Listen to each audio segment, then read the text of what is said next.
కూటమికి ఎక్కువ ఛాన్సెస్ అని చెప్పి. జనరల్గా ఎన్డీఏ కూటమి గెలిసిద్ది, కాకపోతే కొంతవరకు ఇండియా కూటమి దగ్గరికి రాగలిగింది.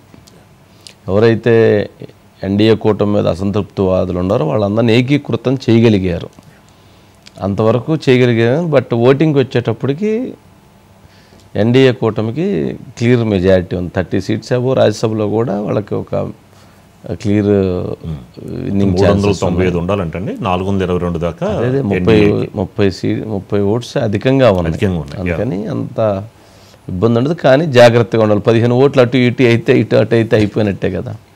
అందుకని